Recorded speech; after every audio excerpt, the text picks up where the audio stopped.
Hello everyone, it's your boy CDusk back again, and we're back with another YouTube news video today. There was a lot of news within just the past couple of days, so of course I knew I had to report on it. So without further ado, let's dive into this news. Now our first story of today comes from none other than the news publication known as Vice. Obviously they're a big media outlet that reports on a lot of different news. Well, recently news came out from an internal memo within the actual Vice company that they're bound to lay off 150 workers, which is really unfortunate because a lot of those people are not going to have a job to fall back on, which is really sad. So I feel really bad for those people that lost their jobs. My condolences go out to you. Now our second story of today comes from none other than Club Penguin. Now obviously Club Penguin itself got shut down a couple years ago. Even the new version, Club Penguin Island, which was the one that was supposed to replace the original Club Penguin. But people were still wanting to have Club Penguin be alive, so people made their own recreations of Club Penguin, and they had these things called private servers, which basically recreated the Club Penguin game and allowed users to still play on it. But there was a lot of drama going on those actual private servers. The thing with private servers is that when you join them, you give them your personal information, such as your IP address, and really a bunch of other details. And you're basically trusting just random people off the street with that information to protect it and keep it safe. And apparently one of the leaders of one of these private servers was potentially also a pedophile. Now there was just a lot of stuff going on with this, and Kavos was an avid supporter of trying to get these private servers taken down. Now apparently the actual private servers did indeed get taken down via DMCA strike by Disney themselves. Disney turned Club Penguin off for a reason, and as well as this, the fact that this private server is associated with a lot of negative stuff is something that Disney doesn't want to be associated with, so of course they took down the server. Now apparently one of the guys that was actually running these Club Penguin private servers actually got arrested because apparently he was suspected to have possession of indecent images of children, basically child pornography, which is something that is not allowed anywhere, and it is an illegal act, so of course he was arrested. Now a lot of people who knew about this situation cheered for joy, and I'm one of those, like, dude, he needed to be taken down, so it's great that they caught him and put him away. Now our third story of today comes from none other than Leafyishere. Of course, if you were around YouTube in 2016, you'd know Leafyishere was a commentary YouTuber who was very popular. He had around 4 million subscribers, which is absolutely insane. Now apparently Leafy made a video today basically going after the different content creators that didn't approve of his content in today's landscape. Now our fourth story of today comes from Vitaly. If you don't know who Vitaly is, he's a massive channel at 10.3 million subscribers, and apparently according to TMZ, he actually beat up a woman out of nowhere for no reason around Easter or so.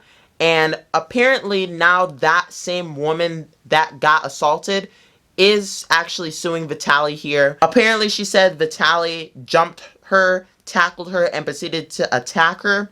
Now apparently Vitaly was not associated with this woman in any way, shape, or form. So of course he got arrested, but now the woman is indeed suing Vitaly for battery, assault, and infliction of emotional distress, claiming that she was ambushed without provocation. Now we still don't know exactly why Vitaly did what he did. I guess we won't know until he actually goes on trial. A lot of people are suspecting that he was doing drugs because apparently he was taking steroids possibly. So we still don't know though, so we'll have to wait and see once the court date rolls around. Now our next story today comes from none other than YouTube itself.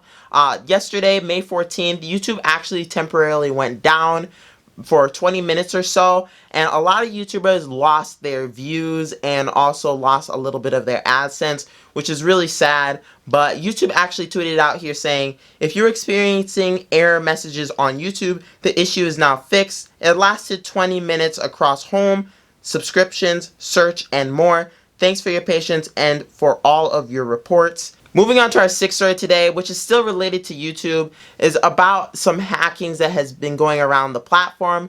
Apparently, there has been a new loophole found within the hacker community, which allows hackers to basically hack into a person's channel just by that other content creator subscribing to the channel.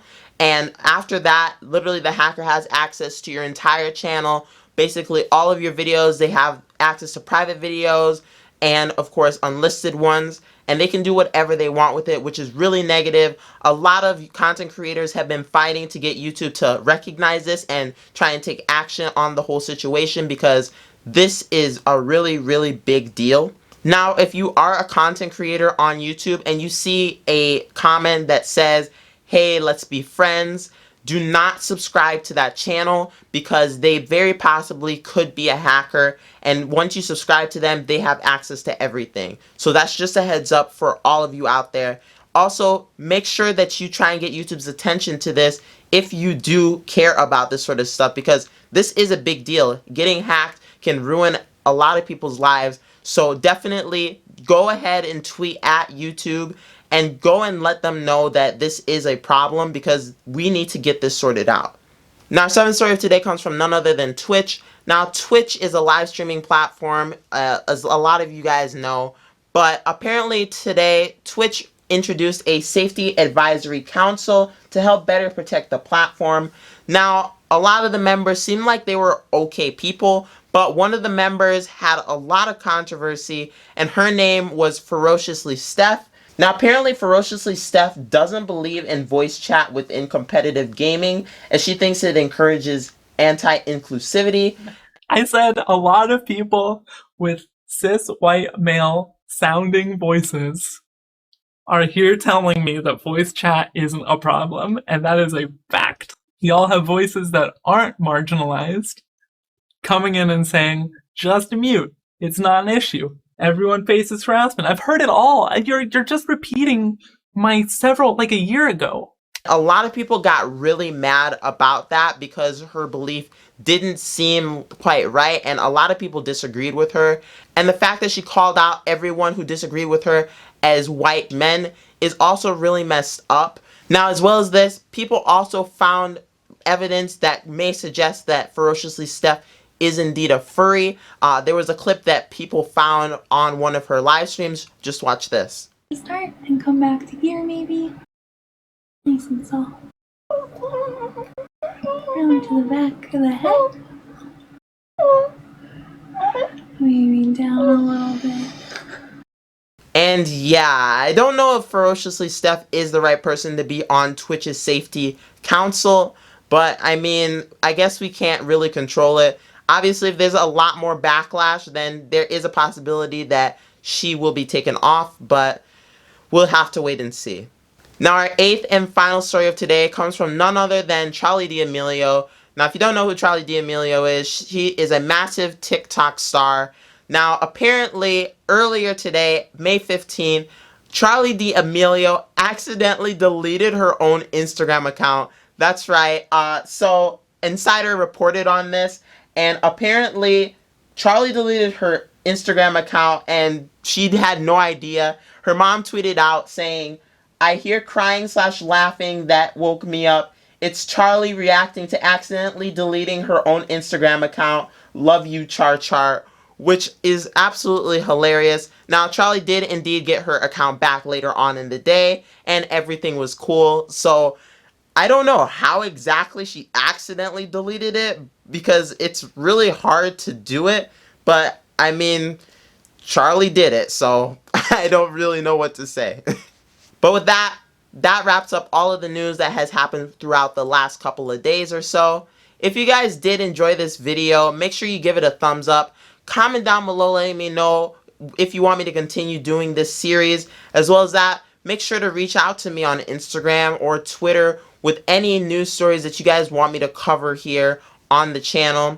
As well as that, if you guys do like these videos, make sure you subscribe to this channel, because I do videos like this all the time. As well as I have other series on my channel, such as the Downfall series, where I look at creators that aren't as popular anymore or are defunct, and I look at their past and where they are now. As well as that, I also have a series called the Rise series, where I look at different YouTubers and how exactly they grew to the point that they're at right now. So if any of those series sound interesting to you, make sure that you click either of these boxes right over here and you can go and check out those series. But with that being said, I have been CDusk. I will see you guys in the next video. Peace out.